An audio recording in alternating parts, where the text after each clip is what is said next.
Welcome back, deep divers. We see these headlines all the time about players uh, switching teams for crazy amounts of money, True. millions and millions. So today we're gonna do a deep dive into uh, those transfers Yeah. and how they work, and maybe more importantly, where does all that cash go? Yeah. It's a fascinating world. And for people new to the professional game, maybe you're a parent, a family member, somebody who's helping a young player develop their career, it can seem a little bit mysterious, Totally. a little bit like a black box. Yeah. So, yeah, it's a really interesting thing to unpack. Yeah, and you provided some great information for us to dig into today. So Excellent. ready to kick things off? Yeah, let's dive in.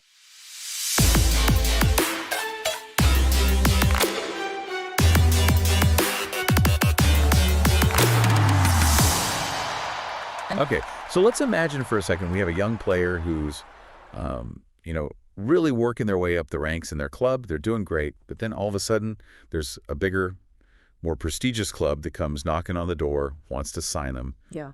This is where the transfer process comes into play. That's right. Yeah, because in professional soccer, players can't just switch teams whenever they want. Right.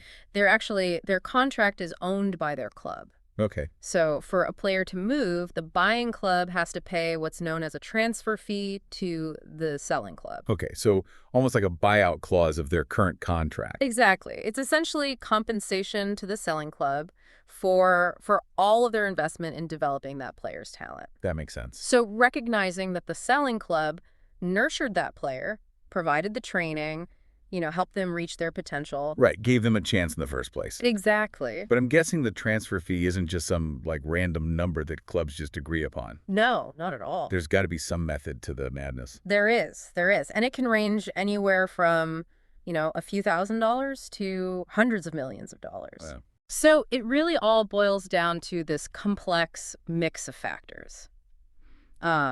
But obviously the player's skill and their track record, that's key. So a striker who's scoring goals for fun, they're going to command a much higher fee than, say, a substitute goalkeeper. Makes sense. I know. Supply and demand. All right. What else? What else plays into it? Well, age is another big one. Okay. So clubs are more likely to spend big on a player who's got a long career ahead of them. Right. A younger player is often seen as a longer-term investment. Makes sense. And then there's the player's current contract situation. So if a player's nearing the end of their contract, their transfer fee is going to be lower because the buying club knows that they might be able to sign them for free when that contract expires. That is a good point. So it's really a balancing act Right. between the player's current form, their potential, and then how long they're actually tied to that club. And even, I would imagine, their international profile, Absolutely. if they're playing on a big stage. 100%. Yeah, market demand. We even have this concept of a player's sellability. Mm-hmm. How marketable are they in terms of merchandise, sponsorship? Oh, that's a good point. It's a lot to consider. Yeah, that's wild. Okay, so let's say a transfer fee has been agreed upon. Right. Big money is about to exchange hands. This is where it gets interesting, right? For the clubs involved anyway. It is. Who gets a cut of all this? Yeah, so you're right. It's not just as simple as the selling club just taking all the money and walking away. Right. They do receive the lion's share, of course, but FIFA, that's soccer's governing body, FIFA, mandates that a portion of any transfer fee goes towards something called solidarity payments. Solidarity payments. Okay. I've heard that term before, but I don't know exactly what it means. What is that? It's actually a really important mechanism for supporting youth development in the sport. Okay. Basically, when a professional player is transferred, a percentage of that fee, up to 5%, is distributed to the clubs that played a role in their training from the ages of 12 to 23. Wow. So even if, a player goes on to sign this massive multi-million-dollar deal, those early years, where they were developing their skills at smaller clubs, they don't go unrewarded. Exactly. That's great. It ensures that those grassroots clubs, the ones who provided the coaching, the resources, in those players' really formative years, that they get some financial recognition for their contribution to that player's journey. I love that. That's awesome. Yeah. So we've got the selling club, maybe some of the youth academies that help develop the player, getting a cut. Who else benefits financially when a transfer happens? Well, we can't forget about the star of the show here. Right, the player. The player themselves. Yeah. So while that transfer fee is negotiated between the clubs, The player has a huge say in where they end up. Okay. And they're going to negotiate their own personal terms with the buying club, and this is where things can get really interesting. Okay, so let's break that down a little bit. When we say personal terms, what all is involved in those negotiations? So this is essentially their employment contract with the new club, Okay. and it can get pretty detailed. The most significant part of that is, of course, their salary. How much are they going to be paid every week, every month? And those figures can be pretty eye-watering, especially for, the top players at the top clubs. Yeah, I was going to say, we're talking millions potentially per Yeah. year, right? Absolutely. For the best of the best. Hundreds of thousands per week, even. Wow. Okay, so big, big money. But it's not just the base salary, right? There's like all kinds of bonuses and incentives worked into these contracts. Yeah, that's right. Performance-based bonuses are very, very common. Okay. So, for example, a striker might have bonuses written into his contract for scoring a certain number of goals, providing assists. Goalkeepers might have bonuses for clean sheets, not conceding a goal. So like their own kind of personal reward system for, a job well done on top of their already pretty nice salary. Exactly. Keeps them motivated, rewards them for reaching certain milestones. Then there are appearance fees as well, where a player receives a certain amount each time they actually take the field. Okay, interesting. So whether as a starter or as a substitute. So their income can actually fluctuate a bit depending on, how much they play, how well they perform. That's right. Are there any other financial, I guess, perks that players might negotiate for as part of these contracts? Oh, yeah. There are signing on fees, which are lump sum payments that are made to the player when they sign that contract. It's a way for clubs to sweeten the deal, especially if they're competing with another club for that player's signature. So it's kind of like their welcome bonus, right? A little something extra to entice them to sign. Exactly. And for players, it can be a significant financial boost right at the start. Then there are loyalty bonuses as well.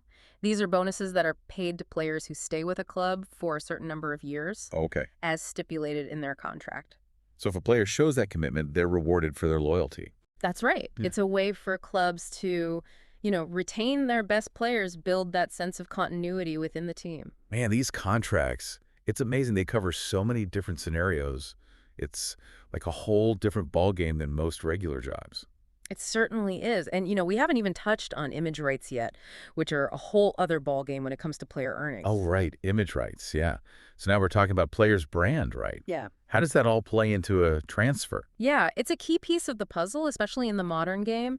Image rights refer to the commercial use of a player's name, their image, their likeness, anything that really distinguishes them as an individual. So like endorsements, sponsorships, Yeah. Being on a video game cover, even all those things that kind of capitalize on their star power. Exactly. And those rights got to be incredibly valuable, especially for players with, a global fan base. Oh, yeah. Huge money involved there. I imagine the clubs really want to be able to, use those players' images, promote the team, all that. For sure. Clubs will often negotiate for the right to use a player's image for things like jersey sales, Makes sense. maybe advertising campaigns, even appearances in video games. Oh, wow. Yeah, that's huge these days. Yeah, big business. So they basically become like, a walking billboard for the club in a lot of ways. In a way, yeah. But what's in it for the player? It's their face out there. That's right. And that's where the image rights come in. That's how their earning potential goes way beyond just their salary. Okay. Usually the revenue that's made from these different commercial things, it's split between the player and the club. Gotcha. And the specifics are all laid out in the contract, of course. So both the player and the club have this like financial stake in making the player's image as like profitable as possible. Absolutely. It's a partnership. Aligns their interests in a lot of ways. Yeah, when it's done right, it's a win-win. That's really interesting how, what we see, the goals, the trophies, the autographs, it's all like fueled by this whole other side of the sport. Right. There's a whole financial ecosystem, like you said, making it all happen. Yeah, it's really fascinating. I think for anyone who, wants to understand soccer on a deeper level, especially the business side, it's really eye-opening. It is. And it's especially important, I think, for parents who are helping their kids, navigate their own soccer journeys. Absolutely. Yeah. Whether they want to go pro or just, love the game. Exactly. Understanding how it all works is, it's really valuable. It is, yeah. The more you know, the better decisions you can make. Well said. Well, on that note, I think we'll wrap up our deep dive on soccer transfers for today. Sounds good. Hopefully, the next time you see those headlines, you'll have a better understanding of the whole picture. Absolutely. There's a lot more to it than meets the eye. That's for sure. Thanks for joining us, Deep Divers. Until next time.